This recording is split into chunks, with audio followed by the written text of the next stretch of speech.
On the night of May 18, 1992, a funeral service was being held at the Morning Star Baptist Church in Boston. The funeral was being held for a young man by the name of Robert Odom, a young man who had been shot and killed by a stray bullet during a drive-by shooting in his neighborhood.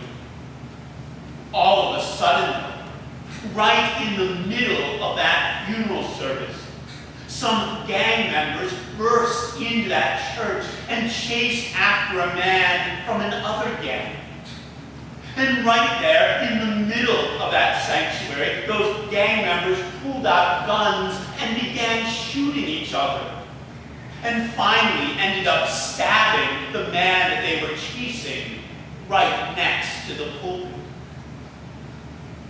Later on, a minister commented on that incident by saying, if churches won't go into the streets will come into the churches. There's a war going on out there. There's a war going on all around us. That's what this passage in Ephesians is forcing us to realize. That there is a war going on all around us where the forces of evil are trying their best to destroy people's lives.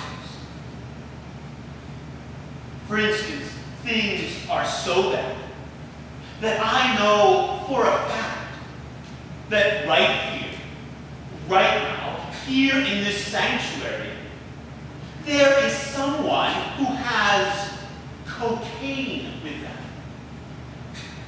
In fact, I know that there are quite a few people here in this sanctuary with cocaine on them. You might wonder, well, Reverend Bowen, how could you possibly know something like that? I know that because in a recent study, they found that about 90% of all U.S. paper money has at least some trace amounts of cocaine on it. In other words, drug use has become so widespread in our nation, with people using dollar bills to snort cocaine, and people who use drugs and then handle their money to buy more drugs, and then that money comes into contact with other money, that the result is that virtually every piece of paper money in your wallet or purse right now has at least some cocaine on it. The good news, though, for you is that I won't call the police and have you arrested as long as you dispose of all your paper money when the offering plates are passed. You think? Deliver us from evil. We speak those words every time we pray the Lord's Prayer. Deliver us from evil. Jesus taught us to make that our prayer because he knew full well that the forces of evil are all around us each and every day, trying their best to get a foothold into our lives. We often like to think that evil isn't really something that we have to be concerned about. That evil is only a problem for people like mass murderers and terrorists. But consider what happened a few years ago in Montreal. The people who live in Montreal are people who are basically just like you. Good, decent, normal people. Well, then I guess they aren't exactly like you, but they are good, decent, normal people. And most of the people in Montreal identify themselves as being Christians. Well, some years ago, the Montreal police decided to go out on strike. At 8 o'clock one fall morning, the Montreal police just walked off the job. Well, by 11:20 that morning, a bank had been robbed. By noon, almost all the businesses in the downtown area had closed their doors because of widespread looting. Within a few more hours, the workers at one taxi company had set a competitor's business on fire. A sniper was shooting at people from a rooftop, and rioters had gone on a rampage through a number of downtown hotels and restaurants. By the end of that day, 6 banks had been robbed. 12 fires had been set. 100 stores had been looted. Hundreds of storefront glass windows had been smashed. And millions of other dollars of damage had been inflicted before the army finally had to move in to restore order. What leads people to act like that?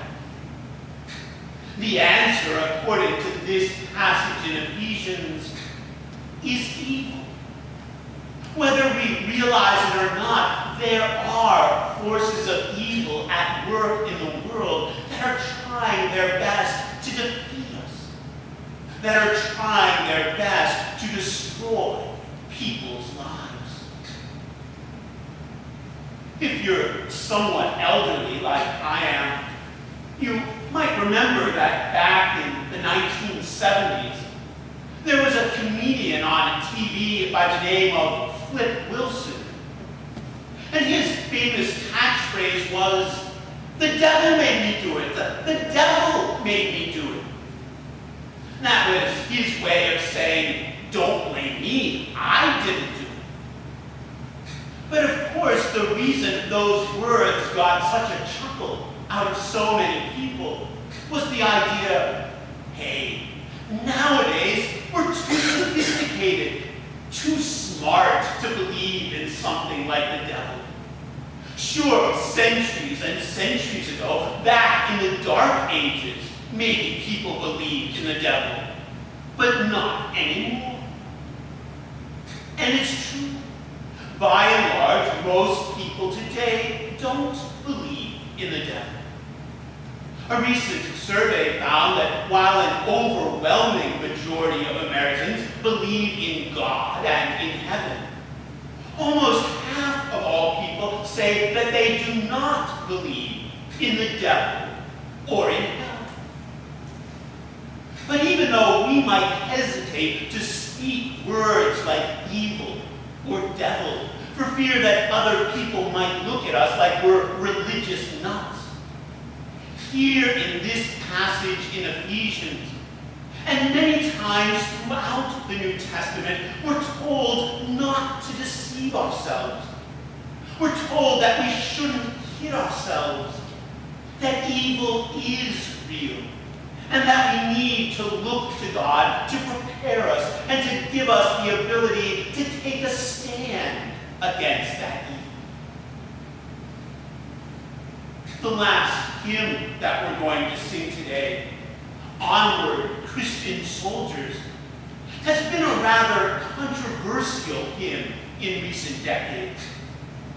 Because of the military images in the song's lyrics, some denominations have even deleted that song from their hymn books, accusing the song of being too violent, accusing the song of promoting warfare.